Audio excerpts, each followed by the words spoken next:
Hello, I am John James and I am writer and campaigner for male victims of female perpetrated domestic violence, and this is From the Darkness.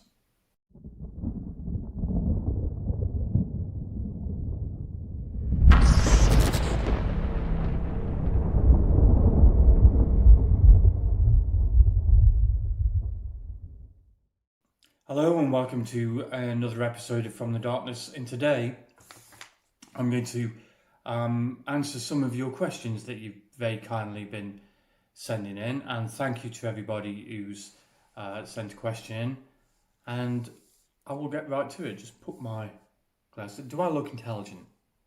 Does that make me look more intelligent? Probably not.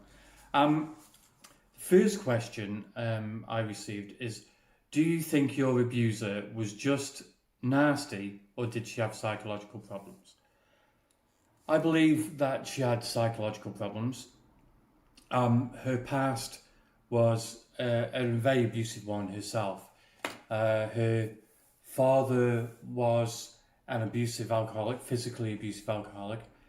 Her mother was a verbal abuser and used to say to her all the time, I hate you, I wish you were dead. So she didn't have a great upbringing. Her brother threw her out a couple of times. And I think that does something to your head. I think if you're abused that much, that it does something to your head. I mean, what's the saying? That not everybody who's been abused becomes an abuser, but everybody who is an abuser was abused. I don't know whether that's true or not, but I think it definitely had a lot to do with Monica's psychological state.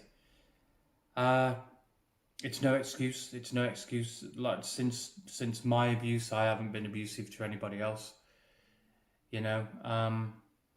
So I don't know.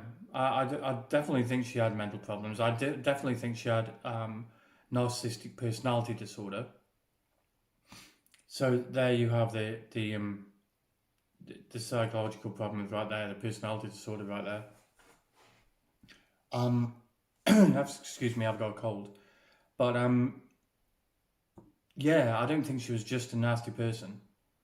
I think there was a lot to be taken into account when you look at her abuse and how she was with me, and how she was with other people as well. Because I know that she was abusive to other people as well. So I hope that answers your question. Secondly, do you regret leaving your wife for Monica? um, I regret leaving my wife for Monica. Yes. I think the marriage would have broke down anyway. I think there's problems within the marriage that needed to be addressed that weren't really being addressed, and eventually would have broken down. So the answer to your question is yes and no. I regret leaving my wife for Monica, but I think it would have happened anyway in the end. Thank you for that. You've said that in Nepal you learned a new way of living. How so? Yeah, I did. There was a few things. When you go to Nepal, there's no. I didn't hear any complaining, any moaning about their past, any moaning about like, oh God, I need to get to this point in my future. They just got on with life. Um, and when I spoke to people, I spoke to several guys, and it was like I got advice such as trying to love somebody, trying to love a negative person is like standing in a river saying you don't want to get wet. It was so simple but so effective. Then I was told, just think about it as walking. To walk, you have to put one foot in front of the other, and you have to leave a step behind. If you refuse to leave that step behind, you'll just be standing in the same place forever. So to walk, to move forward, you have to leave something behind. Again, so simple, but so effective. Following the advice, thinking about what people said to me in Nepal, going forward and leaving things behind, only concentrating on the now, because the past doesn't exist apart from in your own head. So you have to let go of that. You have to let go of the past, because it doesn't exist. It only lives here. It doesn't live in the external world. So you have to let go of that. You have to move on. And that's a hard thing to do. That's a really difficult thing to do. But you have to. You have to live in the now. You don't look forward to the future. You don't look to the past. Live in the now. And live for the moment.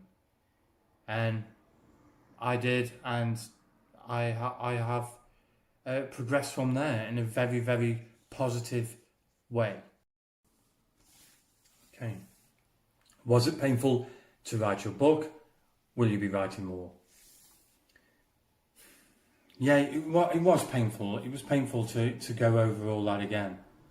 Excuse me.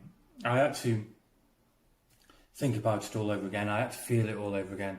I wanted to give the reader the experience of what I went through at the time without any sort of hindsight. So I had to feel it all over again to give the reader that.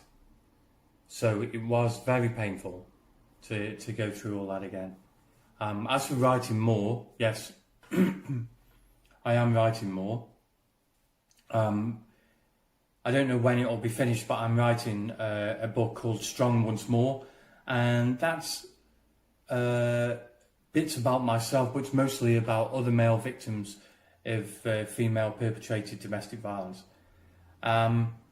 It also includes, bits on gaslighting, bits on the cycle of abuse, which I never went through, because the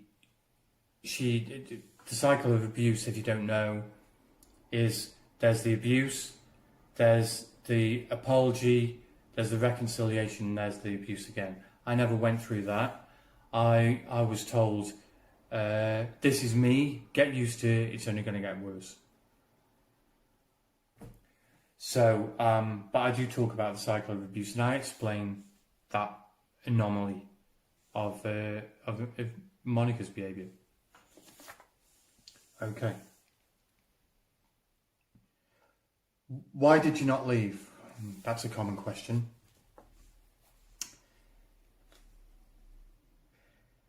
It's a strange thing to be subjected to abuse and not leave.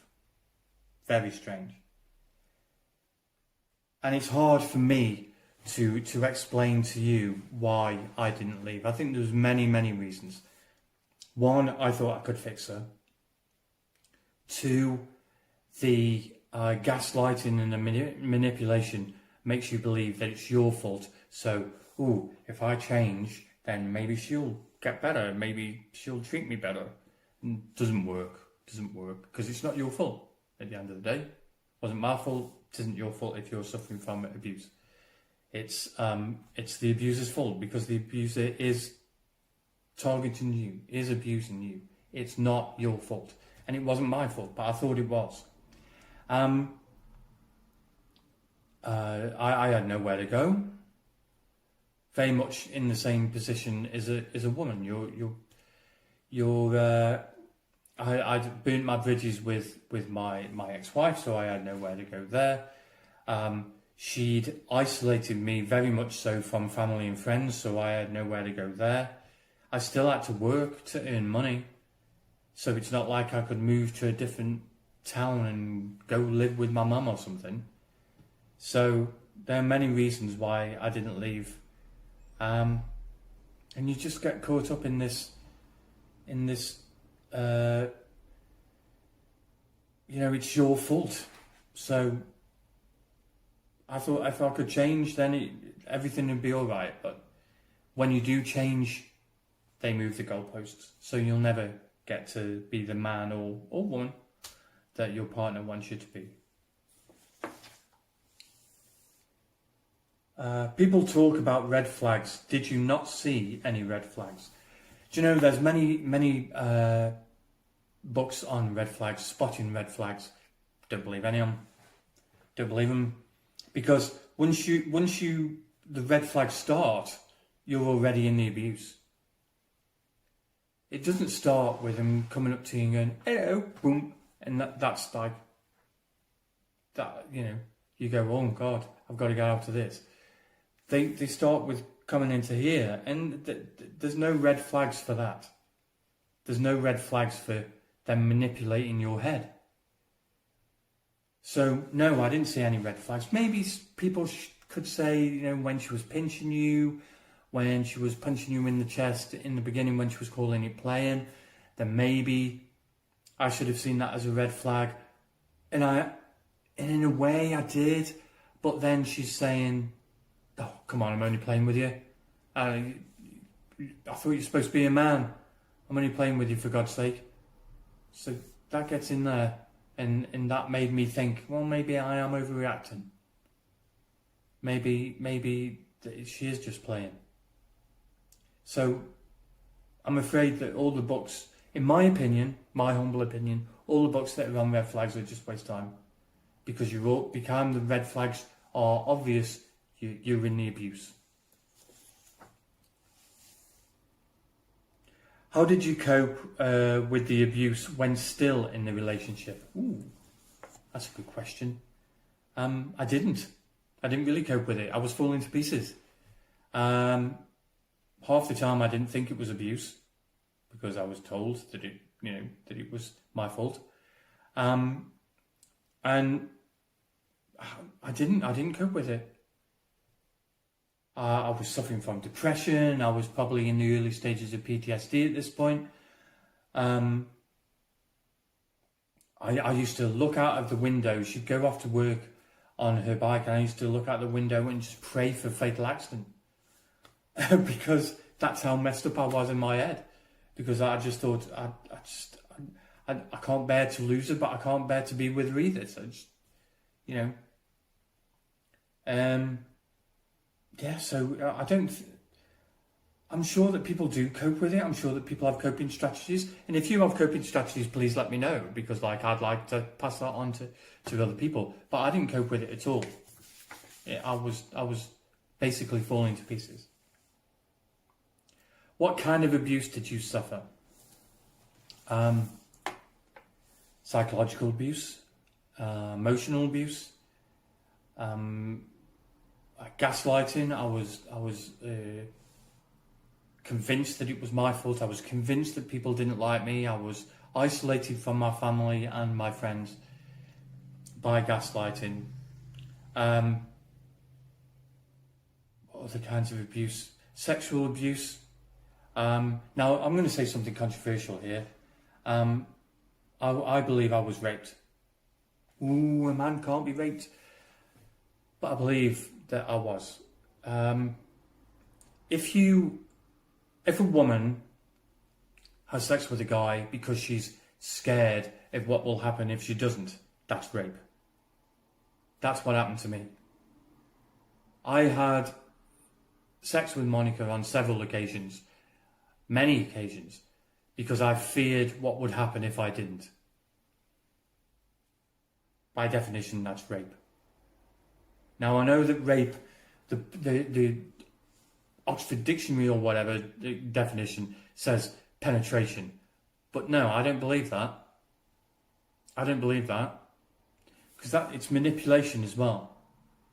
And I believe that as a woman would be coerced into sex and that be called rape, men can be raped as well. And I believe I was raped. Give me your opinions on that. Tell me whether you think I'm right or wrong. Why did you write the book? And what inspired you to write the book? The whole situation inspired me to write the book. What I went through inspired me to write the book, and it was cathartic. Why did I write it? It was cathartic. And I wanted to help others. I knew that I wasn't the only one going through this abuse. That you guys out there, there's a lot of guys going through abuse, as many as women are going through abuse. So I wanted to write the book for that. I didn't think that anybody would read it. I thought that a couple of friends maybe would read it, but I didn't think it would really take off in the way that it did. I got a really, really good response on Twitter, and many people have read the book, and everybody says to me how great it is to read something like this. Men have come forward and said, I know now I'm not alone. Not to let ego shine through, but it's got 5 stars on Amazon, you know, from I think 9 reviews. So it's done really, really well, and I'm very, very proud of it. Doesn't matter what I went through to write it, I'm very, very proud of it. Last question. Why don't men speak out about abuse? Stigma is the big one. There's still a stigma about men being abused. There's still this thing about men can't be abused because men are physically stronger. I spoke about that in a previous video.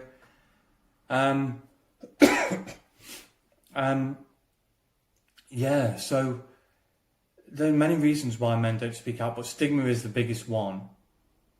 They don't think it's their fault. They don't think they can be abused. They